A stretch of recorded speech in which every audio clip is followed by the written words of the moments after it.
Bitcoin is still showing a considerable amount of strength at these levels.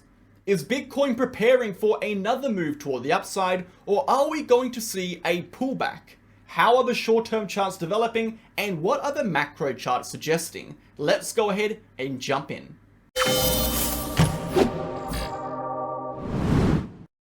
Okay guys, welcome back to the channel. Thank you for tuning in. I hope you're all having a fantastic weekend. In today's video, we're going to be discussing Bitcoin from a macro and short-term perspective, as well as going over the total cryptocurrency market cap and total altcoin market cap as well. We'll be discussing the current price action, the expected next move for Bitcoin, and how everything is shaping up from a technical and structural perspective.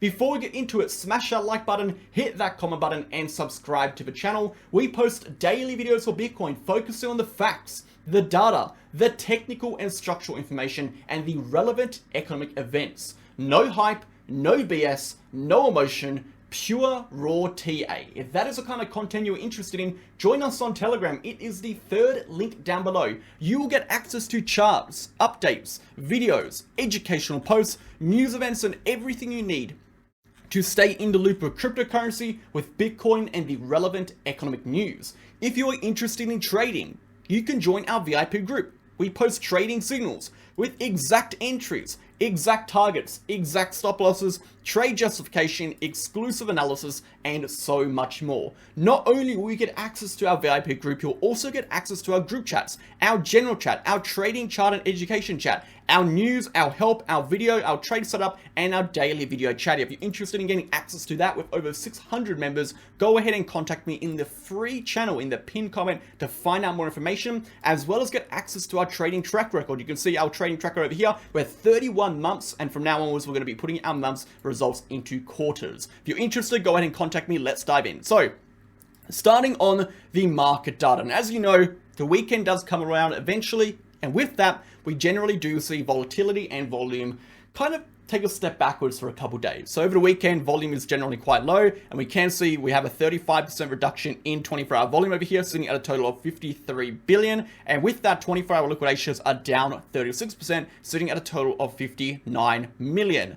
Of those liquidations, we can see the majority of the liquidations came on the short end at 42 million, with 16 million of those liquidations coming from long positions. Again, a lot of liquidations actually coming from Ethereum in the last hour, and in the last 24 hours, the majority of these liquidations actually came from Ethereum, as Ethereum has actually pushed upwards to a pretty high level. This is going to be retesting that range high. All in all, a lot of choppiness on Bitcoin over the weekend.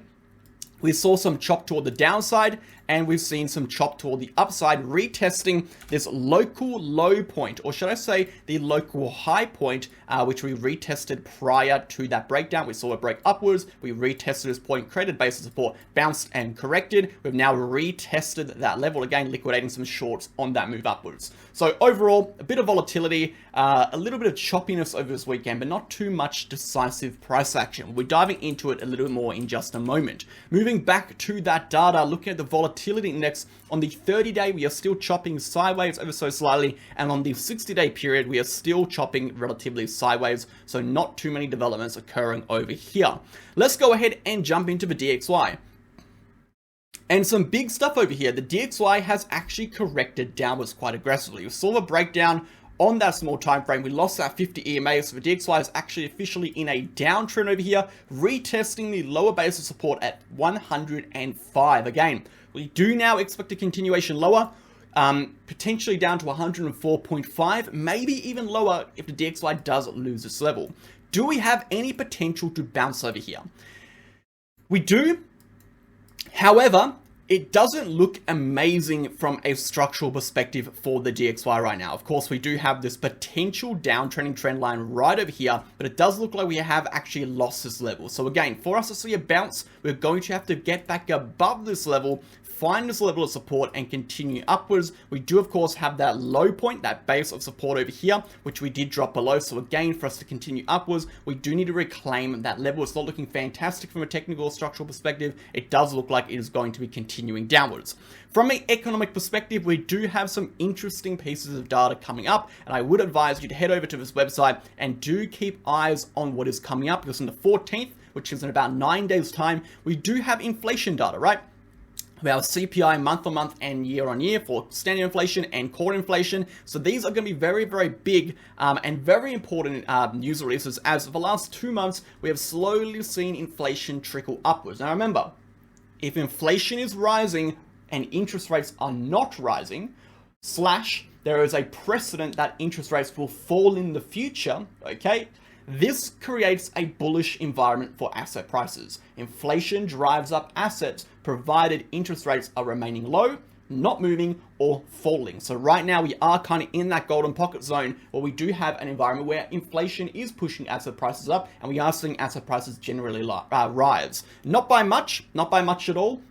We're seeing a little bit of increase. Now, this again is very, very situational to the market, and there's a lot more that goes into impacting asset prices on a macro scale, such as political, such as economic, such as social, different policies, and all these whole other things. I'm not going to get into it today, and maybe we'll do a video on it one day.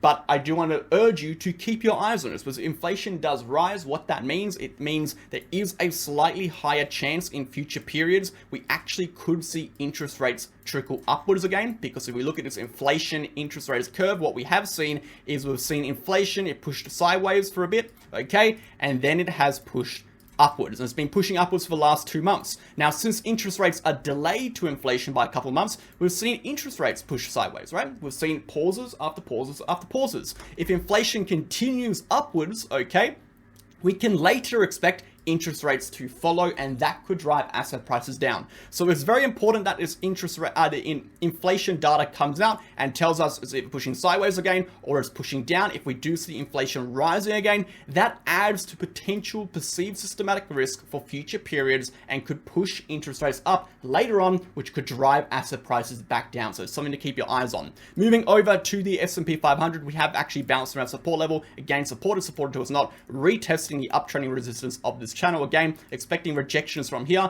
If this level does break, we then expect a continuation 4,500.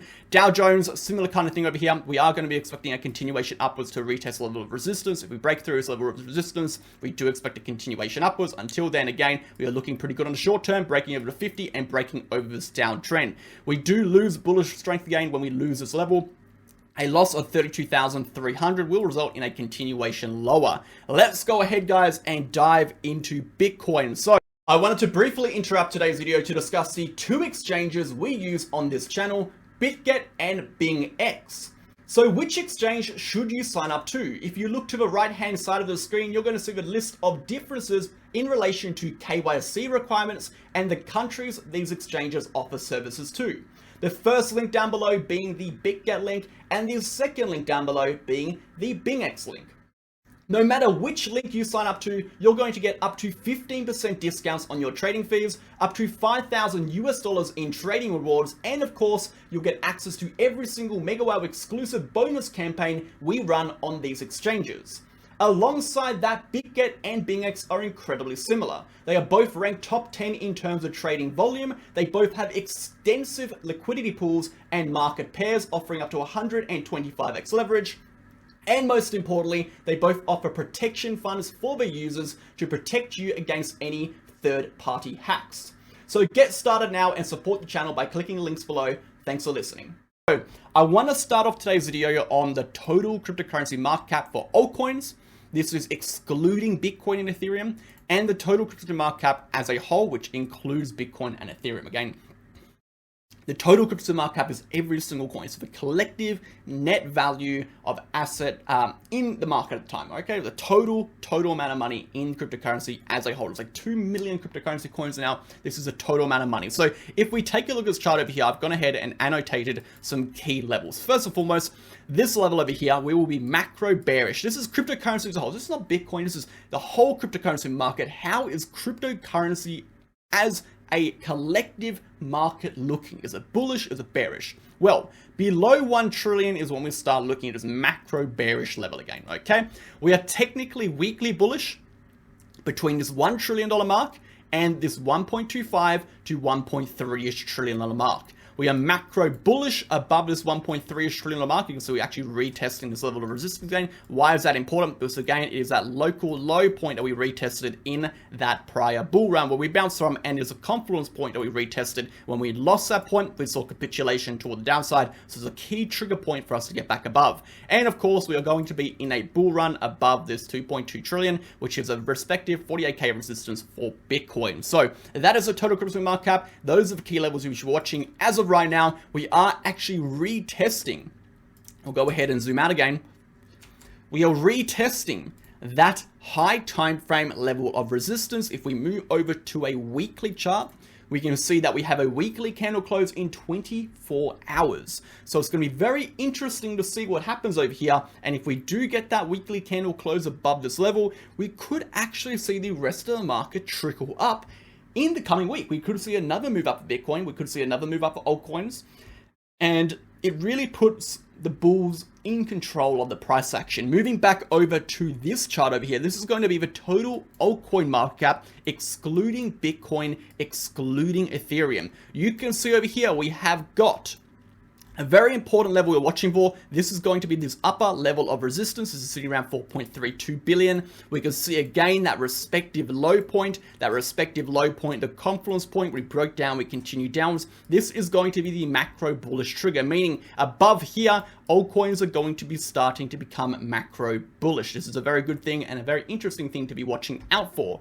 Furthermore, we are in a consolidation pattern, which is going to be a symmetrical triangle formation, right? A symmetrical triangle formation is neither bullish nor bearish. It is neutral. Again, it's contextual. If we do break toward the upside, that could result in a continuation upwards. If we break toward the downside, that will result in a continuation downwards. So at the moment, you're seeing a lot of altcoins do very, very well.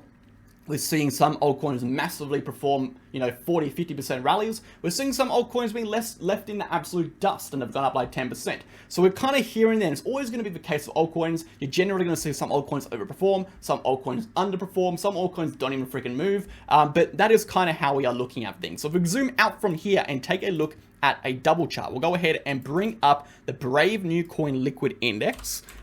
So Brave New Coin Liquid Index, here it is for Bitcoin. And what we're going to do is we're going to take a look at this chart from a weekly perspective. And we're going to also go over to this chart over here on the left on a weekly perspective. We're going to show you something pretty interesting you should be looking out for.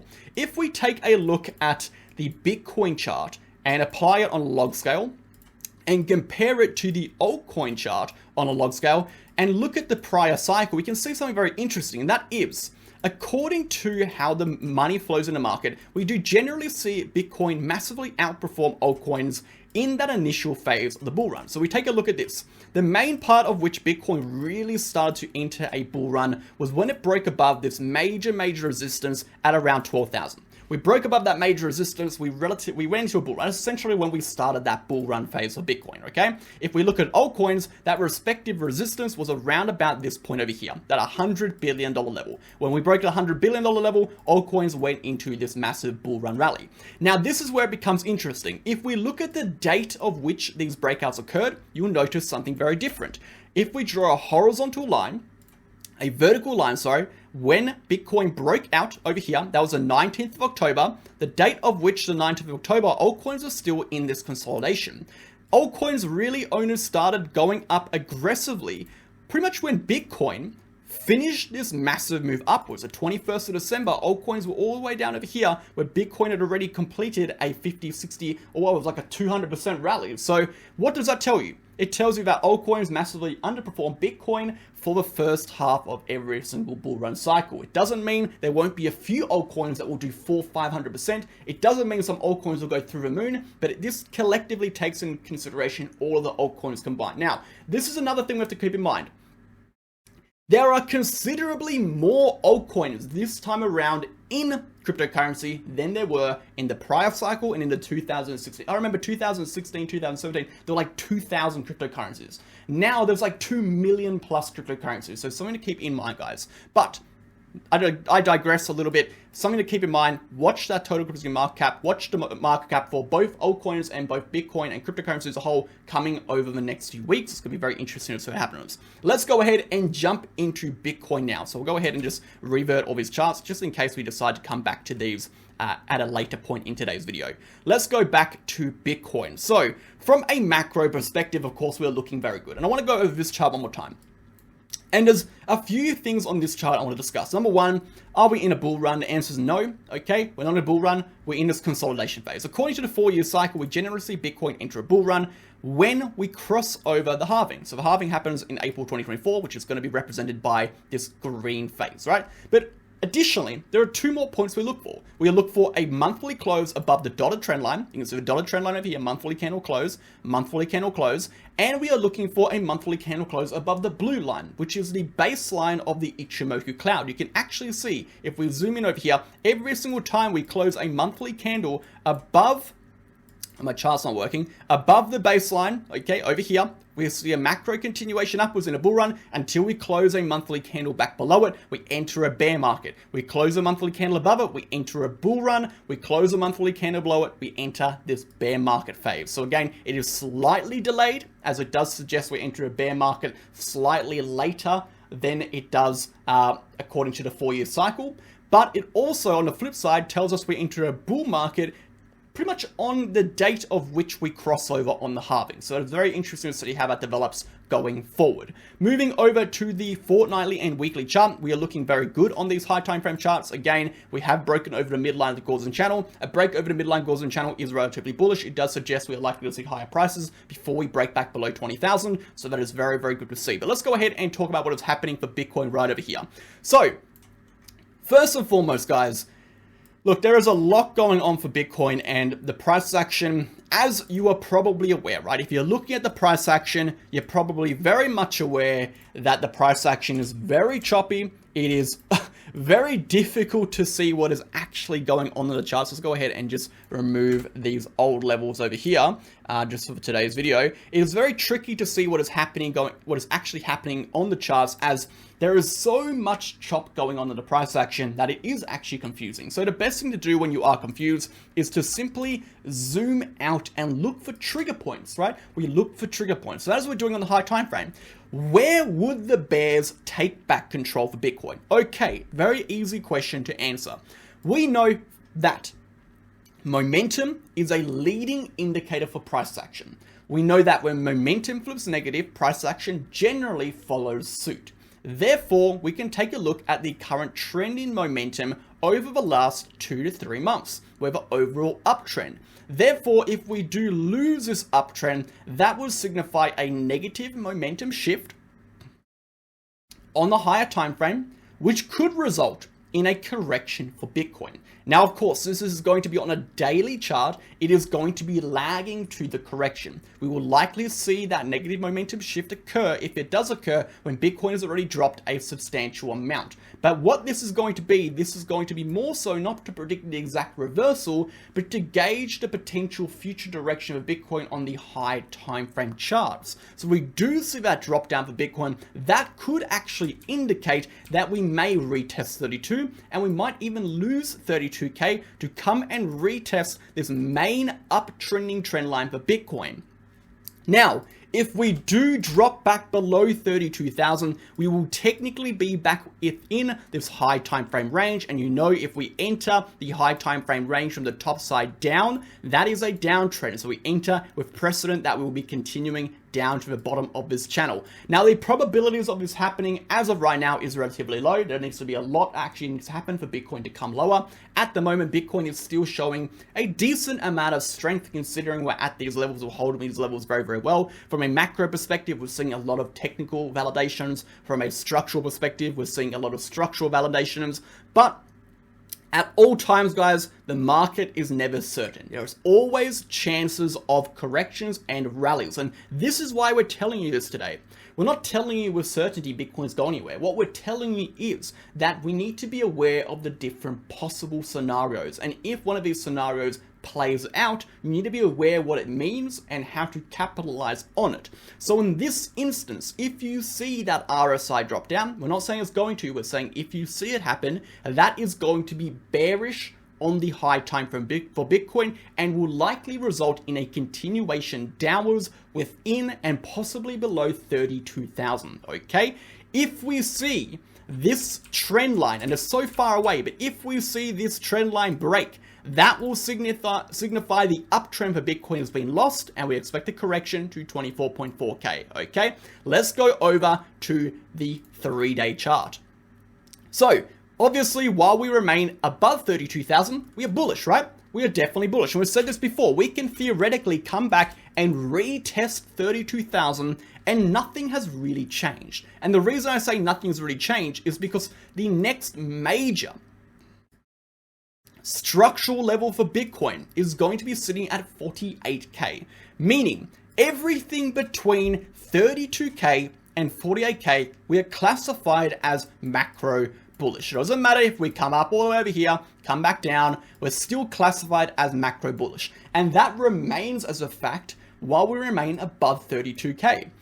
So even if we see a correction to 32,000, we are technically still macro bullish. So it's definitely something to keep in mind. So we could still see a correction to 32,000. That wouldn't I would say invalidate the bullish scenario, okay? But it doesn't mean you can't capitalize on it. So let's talk about that. How could we see a move to 32,000 and will Bitcoin continue upwards? So the upward continuation is the most simple answer. It is super, super simple. If we get back above 36, we continue upwards. Really simple. Remember, when we take a look at this price action over here, so ignore, I'm going to go ahead and tell you something, ignore all of this price action over here, focus on this range. Remember a few days ago when we were in this range over here, we said if we break above 34.8, we're going to see a continuation of 36. We saw that, okay? We also said if we lose 33.4, that will be the trigger for a continuation down. Well, let's go ahead and look at the current price action.